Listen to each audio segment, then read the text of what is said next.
ونصلي ونسلم على رسوله الكريم أما بعد فأعوذ بالله من الشيطان الرجيم بسم الله الرحمن الرحيم رب اشرح لي صدري ويسر لي أمري واحلل عقدة من لساني يفقهوا قولي ما كان لنبي أن يكون له أسرى حتى يثخن في الأرض تريدون عرض الدنيا والله يريد الآخرة والله عزيز حكيم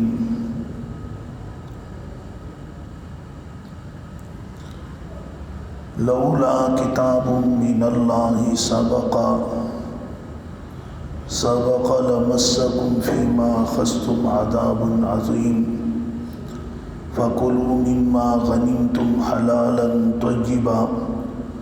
واتقوا الله إن الله غفور رحيم.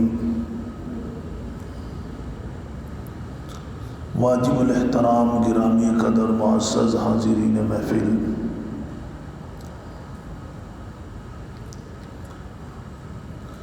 یہ چند آیات مبارکہ جن کی ابھی تلاوت اور سماعت کی سعادت حاصل ہوئی ہے،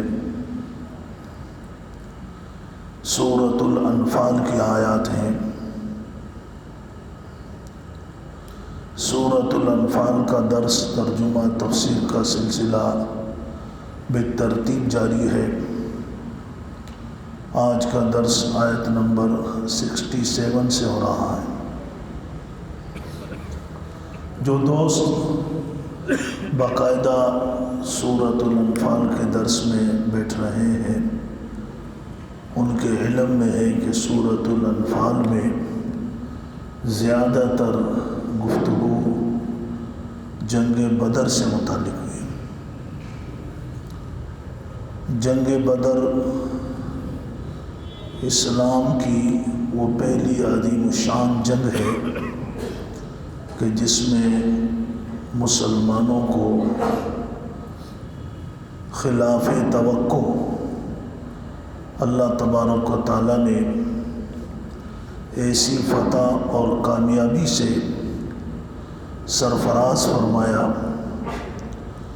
جس کے بارے میں کسی کو وہم و گمان بھی نہیں تھا۔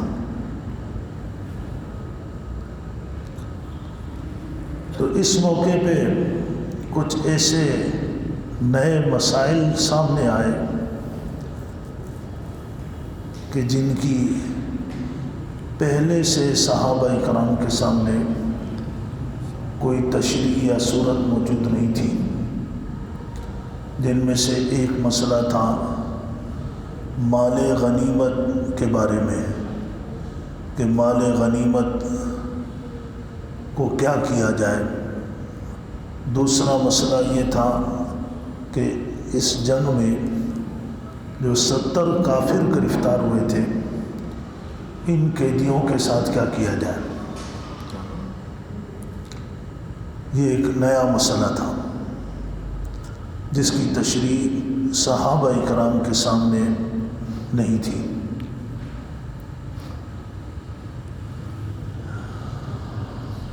اللہ تبارک و تعالیٰ نے اس کی تشریح بھی کی اور اس مسئلے کا حل بھی بتایا، لیکن ساتھ ساتھ میں دین کے کام میں، اللہ کی رضا کے کام میں جو شیطان کی طرف سے ایک خیال انسان کے دل میں آتا ہے اس خیال کی طرف متوجہ بھی کیا اور اس کا سد باب بھی فرمایا۔ اگرچہ شیطانی خیال سے حضور اکرم صلی اللہ علیہ وسلم تو بالکل ہی محفوظ تھے، کیونکہ آپ اللہ کے نبی ہیں، تمام انبیاء کے سردار ہیں، امام الانبیاء امام المرسلین ہیں، اور اس کے ساتھ ساتھ صحابہ کرام بھی حضور اکرم صلی اللہ علیہ وسلم کی صحبت میں رہنے کی وجہ سے شیطانی ان وسوسوں سے بالکل محفوظ تھے کہ جو وسوسے شیطان عام لوگوں کے دلوں میں ڈالتا ہے۔ صحابہ کرام کے مقام کا اور ان کی شخصیت کا، ان کے دلوں میں کیا تھا، اس کا اندازہ جب آپ صحابہ کرام کی سیرت کو پڑھیں گے یا قرآن کریم کے اندر آپ سنیں گے تو آپ کو پتہ چلے گا کہ صحابہ کرام نے حضور اکرم صلی اللہ علیہ وسلم سے کس طرح کے سوالات کیے۔ پہلے میں بات بتاتا چلوں، حضرت عبداللہ ابن مسعود رضی اللہ تعالیٰ عنہ یہ بڑے اونچے درجے کے صحابی ہیں۔ فقہ حنفی کی بنیاد حضرت عبداللہ ابن مسعود رضی اللہ تعالیٰ عنہ کی روایات پر ہے۔ مسند امام اعظم ابو حنیفہ رحمۃ اللہ علیہ حدیث کی کتاب ہے امام صاحب کی، اس میں صحابہ کے فضائل میں حضرت عبداللہ ابن مسعود رضی اللہ تعالیٰ عنہ کے فضائل میں لکھا ہے کہ ایک مرتبہ عشاء کی نماز کے بعد سیدنا ابوبکر صدیق رضی اللہ تعالیٰ عنہ اور حضرت عمر رضی اللہ تعالیٰ عنہ آپ صلی اللہ علیہ وسلم کے پاس آپ کی دولت قدا میں کافی دیر تک کسی دینی موضوع پر گفتگو کر رہے تھے۔ اس کے بعد جب جانے لگے تو آپ صلی اللہ علیہ وسلم بھی ان کے ساتھ نکلے۔ جب نکلے تو مسجد میں حضرت عبداللہ ابن مسعود رضی اللہ تعالیٰ عنہ قرآن پاک کی تلاوت کر رہے تھے۔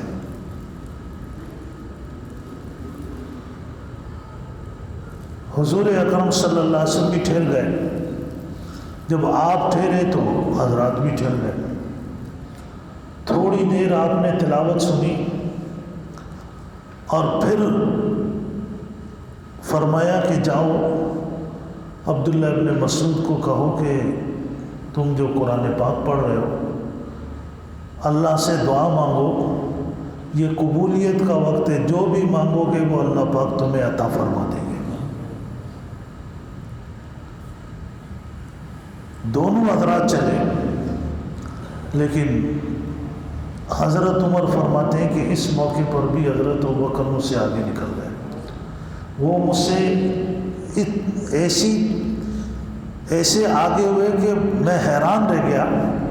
اور حضور اکرم صلی اللہ علیہ وسلم کی وہ خوشخبری انہوں نے مجھ سے پہلے حضرت عبداللہ ابن مسعود رضی اللہ تعالیٰ عنہ کو سنائی۔ اب آپ دیکھیں کہ انہوں نے مانگا کیا۔ انہوں نے فوراً اللہ کی طرف متوجہ ہوئے، ہاتھ بلند کیے، جھولی پھیلائی اور اللہ سے مانگے، اللہم انی اسألک ایمانا دائما لا یزول، اے اللہ میں آپ سے دائمی ایمان جو کبھی نہ ختم ہونے والا ہو وہ مانگتا ہوں، وَنَعِيمًا لَا يَنْفَدُ، اور ایسی نعمتیں جو ہمیشہ رہنے والی ہو، کبھی اس میں فنا نہ آئے، وہ نعمتیں مانگتا ہوں، وَمُرَافَقَةَ نَبِيِّكَ فِي جَنَّةِ الْخُلْدِ، اور آپ کے پیارے نبی رحمت للعالمین صلی اللہ علیہ وسلم کی رفاقت کا سوال کرتا ہوں کہ جنت میں ہمیں یہ سعادت عطا فرمانا۔ موقع کتنا عظیم تھا۔ حضور صاحب نے مطلقاً فرمایا کہ جاؤ ان کو کہو کہ سل ما تعطا، جو مانگو گے وہ ملے گا۔ اور مانگا کیا انہوں نے؟ اس سے آپ صحابہ کی شخصیت کا اندازہ لگائیں، ان کے دلوں میں کیا تھا۔ زبان دل کی ترجمان ہے، جو دل میں کیا ہوتا ہے۔ تو میں عرض یہ کر رہا تھا کہ اللہ تبارک و تعالیٰ نے جنگ بدر کے حوالے سے دو مسئلے جو پہلے سے صحابہ کے علم میں نہیں تھے، ایک مال غنیمت کے ساتھ کیا کرنا ہے، دوسرا یہ جو قیدی ہاتھ میں آئے ان کے ساتھ کیا کرنا ہے، ان مسئلوں کی وضاحت فرمائی۔ لیکن پہلے عام لوگوں کے دلوں میں جب وہ دین کے لیے نکلتے ہیں تو شیطان کیا خیال ڈالتا ہے، اس خیال کا ذکر کیا کہ جب بھی آپ دین کے لیے نکلیں گے، اللہ کی رضا کا نام لیں گے، اللہ کی رضا کا ارادہ کریں گے، تو شیطان تمہارے دلوں میں دنیا کا خیال ڈالے گا۔ کیوں؟ اسے پتہ ہے کہ اگر یہ بندہ اپنی اس نیت پر قائم رہا تو دنیا تو سمٹ کر اس کے قدموں میں آ جائے گی، اور یہ بلندی کے اس مقام پر پہنچے گا کہ اس پر عرش بری کے فرشتے بھی رش کریں گے۔ اب یہ ہاتھ سے تو نکل گیا کہ دین کے کام کے لیے نکل گیا، دین کا کام کر رہا ہے، لیکن اب اس کی نیت کے اندر تھوڑا فرق لے آؤ کہ نیت میں اللہ کی رضا نہ رہے۔ اس کا سد باب کیا گیا۔ اللہ نے فرمایا سب سے پہلے کہ جنگ کا جو مقصد تھا، جنگ بدر کا وہ مقصد تھا حتی یسخن فی الارض۔ اسخان کہتے ہیں اسلام میں آنے والی جتنی بھی رکاوٹیں ہیں ان تمام رکاوٹوں کو ختم کرنا، تاکہ لوگ آسانی سے کلمہ پڑھیں، اسلام میں داخل ہوں، اللہ کے احکامات پر آزادی کے ساتھ عمل کریں، کوئی بیچ میں رکاوٹ نہ آئے، جو ہوتے ہیں اسخان کہتے ہیں۔ پھر فی الارض نے اس کی مزید تاکید کر دی کہ زمین میں ایسی تمام وہ طاقتیں، رکاوٹیں جو شیطان کھڑی کرتا ہے کسی بھی شکل میں ہو، ان رکاوٹوں کو ختم کرنا یہ ہے اصل مقصد۔ قیدیوں کو پکڑنا یا مال غنیمت کو جمع کرنا یہ جنگ کا مقصد نہیں، مقصد ہے جیسا حضور اکرم صلی اللہ علیہ وسلم نے فرمایا من قاتل لتکون کلمۃ اللہ ہی العلیٰ فہو فی سبیل اللہ، جس نے جنگ اس لیے لڑی تاکہ اللہ کا نام بلند ہو جائے۔ کہیں ضرورت ہے جنگ کی، میں نے آپ کو پہلے حدیث بتائی تھی کہ آپ صلی اللہ علیہ وسلم فرمائے جنگ کی تمنا مت کرو، لیکن جب کوئی چارہ کار نہ رہے تو اس وقت میں جب جنگ لڑنی بھی پڑے تو مقصد صرف اللہ کی رضا ہو، تو پھر تو وہ بندہ کہلائے گا فی سبیل اللہ کہ یہ اللہ کے لیے لڑ رہا ہے۔ اور اگر اس کا مقصد قیدیوں کو پکڑنا ہوا یا مال کو حاصل کرنا ہوا یا اپنے آپ کو بہادر کہلانا ہوا، اپنے نام کے جھنڈے بلند کرنا ہوا، تو ایسے بندہ پھر فی سبیل اللہ نہیں کہلائے گا۔ یہ پہلے قرآن پاک چونکہ اللہ کی کتاب ہے، اور حقیقت یہ ہے کہ جس طرح امام مالک رحمۃ اللہ علیہ کا قول ہے، اب آپ بھی سن رہے ہیں، آپ کو بھی اندازہ ہو رہا ہے، امام مالک رحمۃ اللہ علیہ کا ارشاد ہے کہ اس امت کے پہلے طبقے کی اصلاح قرآن کے ذریعے سے ہوئی ہے، اور قیامت تک اگر کسی کی صحیح اصلاح ہوگی تو قرآن کے ذریعے سے ہوگی، کہ قرآن پاک اللہ کی کتاب ہے۔ ہمارے بارے میں ہم سے بہتر، ہم سے زیادہ کسی سے بھی کوئی ہمارے بارے میں اتنا نہیں جانتا جتنا اللہ پاک جانتے ہیں۔ اللہ ہمارے دلوں کو دیکھتے ہیں، انہ علیم بذات الصدور، وہ ہمارے دلوں میں وہ خیالات جو آج ہمیں پتہ نہیں ہے کہ 50 سال کے بعد ہمارے دل میں کیا خیال آئے گا، لیکن اللہ کو پتہ ہے کہ مرتے ٹائم ہمارے دل میں کیا خیال ہوگا، آج ہمیں پتہ نہیں، اللہ کو پتہ ہے۔ جب ایسی علیم عالم الغیب والشہادہ، اب دیکھیں نا کسی ادارے کے اندر آپ کام کریں اور وہاں پر جو آفیسر ہو، آپ کا مینیجر ہو، اور وہ جناب کیمروں کے ذریعے سے ادھر ادھر بڑی پھرتی کے ساتھ دیکھ رہا ہوں تو لوگ سارے چوکس ہو جاتے ہیں۔ تو اللہ پاک جو عالم الغیب و شہادہ ہے، لا تأخذہ سنۃ ولا نوم، نہ اللہ کو اونگ آتی ہے نہ اللہ کو نیند آتی ہے، وہ آنکھ ہمیں ہمہ وقت دیکھ رہی ہے، ہماری تنہائیوں کو بھی اور ہماری جلوتوں کو بھی، ہماری خلوتوں کو بھی، ہر جگہ اللہ پاک ہمیں دیکھ رہے ہیں۔ وہ ہماری اصلاح جب فرمائیں گے اور اس کے مطابق اللہ ہمیں اصلاح نصیب فرما دیں گے تو ظاہر بات ہے کہ پھر تو ہم وہ انسان بن جائیں گے نا کہ جن انسانوں پہ پھر فرشتے رش کرتے ہیں۔ جب ہم فرش پہ چلیں گے تو آسمانوں پر فرشتے پھر ہمارا تذکرہ کریں گے۔ تو اللہ نے اس طرح صحابہ اکرام کی اس طریقے سے اصلاح ہوئی، تربیت ہوئی کہ آپ دیکھیں کہ وہاں جنگ ہوئی ہے، مال غنیمت کا مسئلہ ہے، قیدیوں کا مسئلہ ہے۔ اللہ نے پہلے جنگ کا مقصد بتایا کہ جنگ کا مقصد قیدی پکڑنا یا مال غنیمت حاصل کرنا ہی ہے۔ جنگ کا اصل جو مقصد تھا وہ تھا ان کافروں کی طاقت کو پاش پاش کرنا کہ یہ اس پوزیشن سے نکل جائے کہ تمہیں مدینہ میں تکلیف پہنچائے، یہ مدینہ کے اندر تمہیں نماز پڑھنے نہ دیں، مدینہ کے اندر تمہیں اللہ کے حکم پر عمل کرنے نہ دیں، یہ اس طاقت سے نکل جائے، ان میں طاقت نہ رہے۔ لہذا تریدون عرض الدنیا، تمہارے دلوں میں اگر دنیا کا کوئی خیال آ رہا ہے، صحابہ کے دلوں میں نہیں آ رہا تھا، یہ ساری باتیں ہم سے کہی جا رہی ہیں، لیکن یاد رکھو واللہ یرید الآخرہ، اللہ یہی چاہتا ہے کہ تمہارے دلوں میں آخرت ہی کی طلب ہو، آخرت کے سوا کوئی چیز نہ ہو۔ جب تمہارے دلوں میں آخرت کی طلب ہوگی تو آگے پھر حدیث میں آتا ہے دنیا خود سمٹ کر اور ذلیل ہو کر قدموں کے اندر آ جائے گی۔ واللہ عزیز الحکیم، اللہ بڑی طاقت والا ہے، بڑی حکمت والا ہے۔ اللہ کی طاقت تو ایسی ہے کہ چاہے تو کوئی ایک تنکا بھی استعمال نہ ہو اور اسلام کے دشمن، مسلمانوں کے دشمن، لوگوں پر ظلم کرنے والی بڑی بڑی طاقتیں جناب تباہ اور برباد ہو جائیں، اللہ کی اتنی بڑی طاقت ہے۔ لیکن وہ حکیم ہے، اس کے فیصلے اس کی حکمت پر مبنی ہے، ہماری خواہشات پر نہیں ہوتے، وہ اپنی حکمت پر کرتا ہے فیصلے۔ اب مال غنیمت کے بارے میں اور ان قیدیوں کے بارے میں جو بات بتائی پہلی، کیونکہ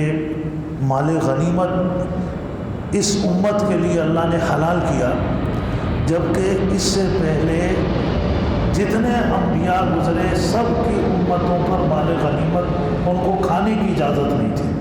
وہ ایک جگہ پر جمع ہوتا تھا اور آسمان سے آگ آتی تھی، آگ اسے جلا دیتی تو یہ اس بات کی علامت تھی کہ اس جہاد میں خیانت نہیں ہوئی، اور اگر آگ اسے ٹچ نہ کرتی تو اس کا مطلب ہے کہ اس میں خیانت ہوئی ہے، تو باقاعدہ وقت کا نبی اعلان کرتا کہ بھئی آؤ، جیسے حضرت یوشع بن نون کے بارے میں حدیث میں آتا ہے کہ انہوں نے ایک موقع پر جہاد کیا اور پھر جب وہ مال غنیمت جمع کیا اس کو رکھا تو آگ آئی لیکن قریب قریب سے ہو کر چلی گئی، اسے ٹچ نہیں کیا آگ نے۔ تو انہوں نے فرمایا کہ لگتا ہے کہ اس میں خیانت ہوئی ہے۔ اب اس کے لیے انہوں نے کہا کہ وہ جو جتنے ان کے ساتھ لوگ تھے ان کے باقاعدہ امیر بنائے گئے تھے، وہ قبائل کے حساب سے امیر ہوتے تھے، اپنے قبائل کے سردار۔ فرمائے کہ ہر قبیلے کا سردار آئے اور میرے ہاتھ پر ہاتھ رکھے۔ ایک سردار آیا ہاتھ رکھا، دوسرے نے آیا ہاتھ رکھا، ایک قبیلے کا سردار آیا، اس نے جیسے ہاتھ رکھا تو وہ ہاتھ ان کے ہاتھ کے ساتھ چپک گیا۔ انہوں نے فرمایا تمہارے قبیلے میں خیانت ہوئی ہے، اب اپنے لوگوں کو جمع کرو۔ ان لوگوں کو جمع کیا گیا۔ پھر جب انہوں نے بتایا، اب چونکہ بات اتنی واضح ہو گئی تھی تو ان لوگوں نے جنہوں نے خیانت کی تھی، وہ چند لوگ تھے، انہوں نے فوراً اعتراف کیا اور وہ گئے، ایک سونے کی مقدار تھی وہ اٹھا کر لائے اور وہ لا کر مال غنیمت میں رکھا۔ پھر آسمانی آگ آئی اور اس نے پورے مال غنیمت کو جلا دیا۔ لیکن اس امت کے لیے اللہ نے حلال کیا تو اب یہاں ایک پہلو دوسرا گئے تو اللہ نے کرم کیا اپنا اس کی حلال ہونے کا ذکر اللہ نے قرآن کریم میں فرمایا وَاعْلَمُوا أَنَّمَا غَنِمْتُم مِّن شَيْءٍ فَأَنَّ لِلَّهِ خُمُسَهُ وَلِلرَّسُولِ وَذِي الْقُرْبَى وَالْيَتَامَى وَالْمَسَاكِينِ، پھر آگے مجاہدین کے اندر تقسیم سارا حدیث میں قرآن میں ساری بات آ گئی۔ لیکن یہود کی طرف سے پروپیگنڈا بھی ہوا، پروپیگنڈا یہ ہوا کہ یہ کیسا نبی ہے، اس سے پہلے تو جتنے انبیاء آئے ان کی امتوں کے لیے تو مال غنیمت استعمال کرنے کی اجازت نہیں تھی، ان کو کیسے اجازت ہو گئی؟ ابھی جو پروپیگنڈا ہوا، اب پروپیگنڈے کا خیال بھی دل میں آتا تھا، تو اللہ نے مسلمانوں سے فرمایا کہ اس کے خیال کو اپنے دل سے نکال دو، پروپیگنڈے کی پرواہ مت کرو۔ لولا کتاب من اللہ سبقہ یہ اللہ کی طرف سے حکم، کتاب کا معنی لکھا ہوا، یہ حکم پہلے سے لکھا ہوا تھا اللہ کی طرف سے کہ تمہارے لیے غنیمت کو اللہ نے حلال کرنا تھا،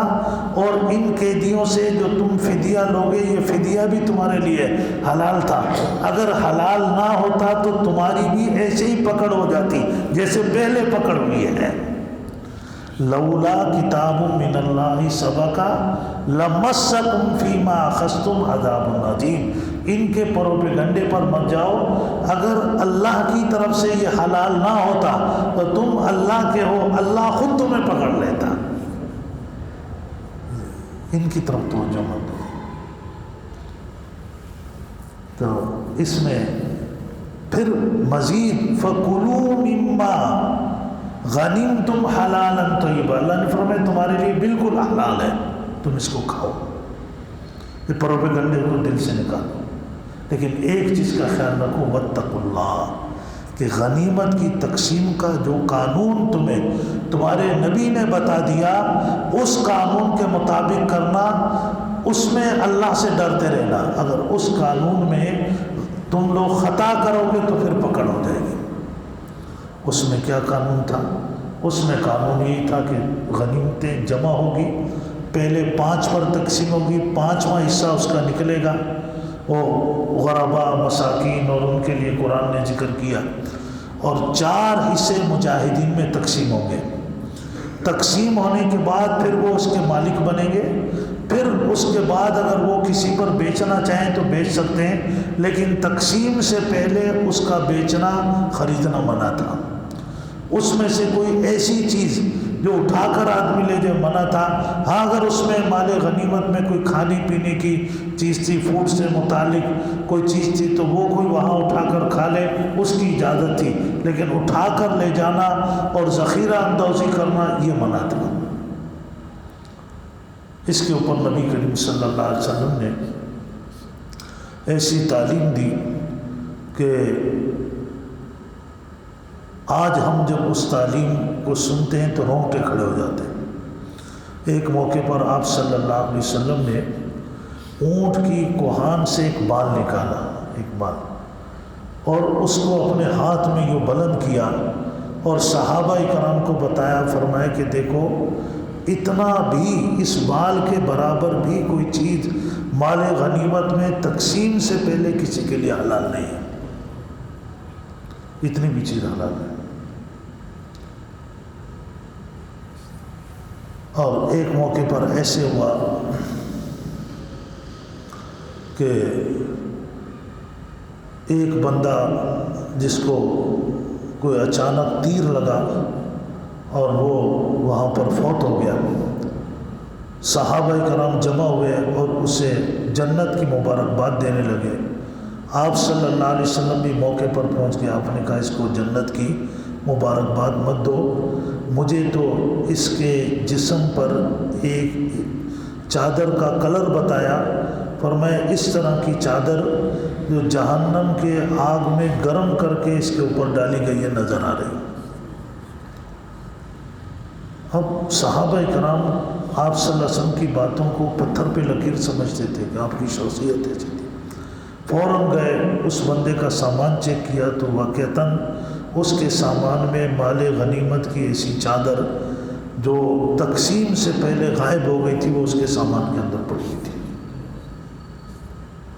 یہ منظر دیکھ کر ایک بندہ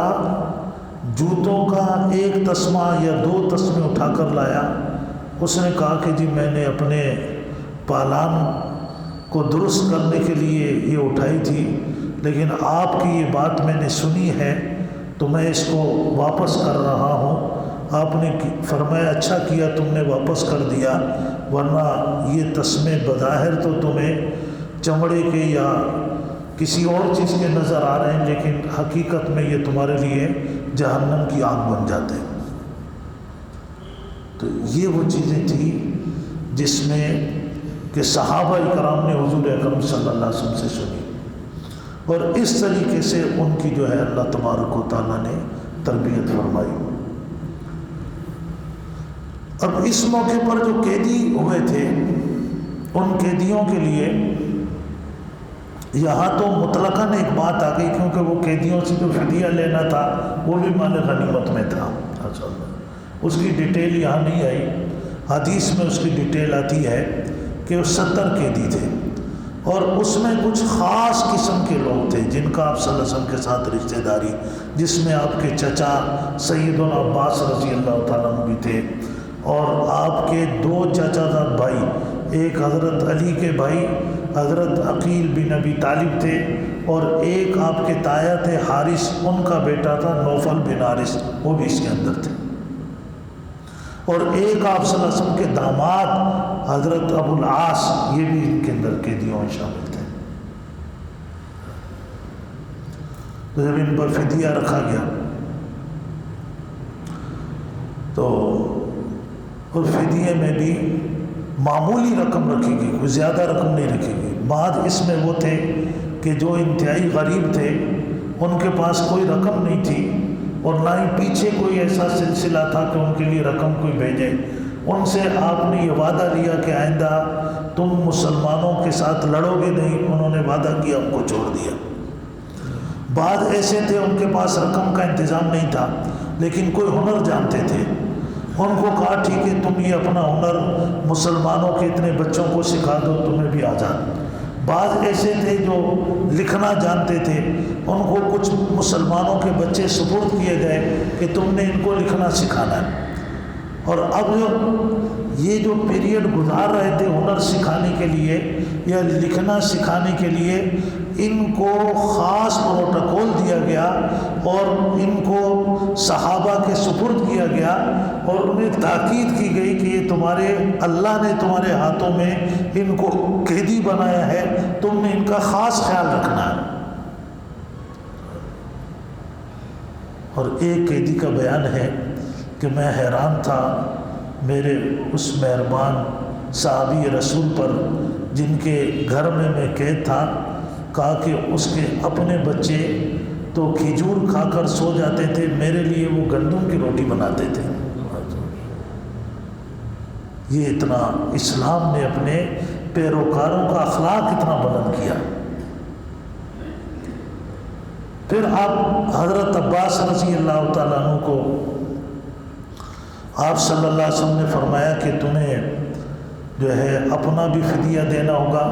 اور اپنے دونوں بھتیجوں کا بھی دینا ہوگا. انہوں نے کہا کہ کیا آپ یہ چاہتے ہیں کہ آپ کا چاچا جا کے لوگوں سے بھیک مانگے؟ اتنی بڑی رقم میں کہاں سے لاؤں گا؟ آپ نے فرمایا بھیک نہیں.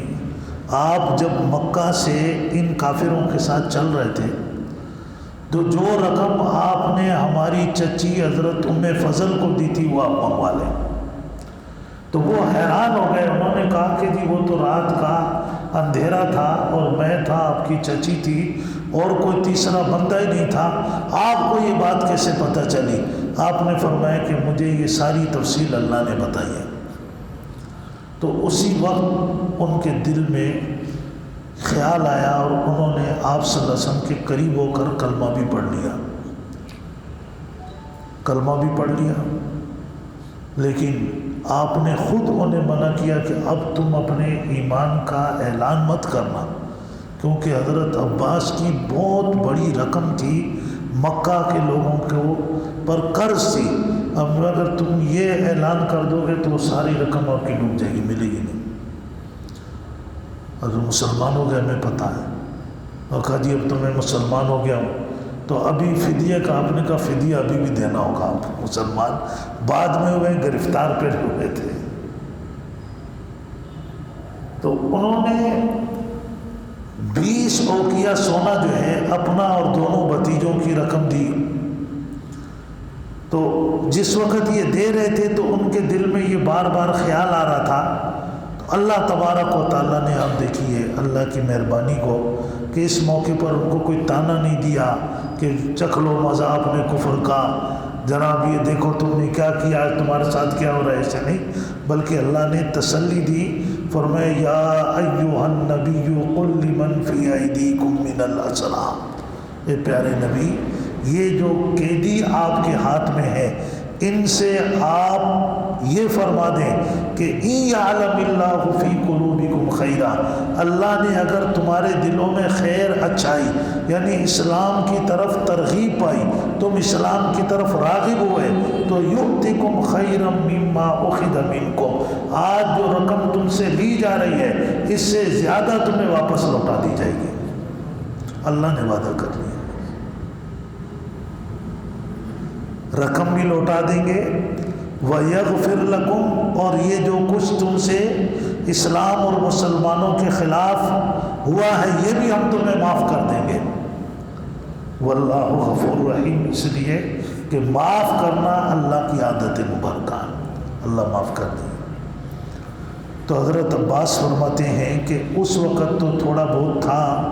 دل میں خیال تھا، لیکن فرماتے ہیں کہ یہ جو اللہ نے وعدہ کیا، اللہ کا یہ فرمان بالکل صحیح اور درست ثابت ہوا کہ اسلام کے بعد فرمائے کہ آج میرے 20 تاجر غلام ہیں، 20 تاجر، اور ہر ایک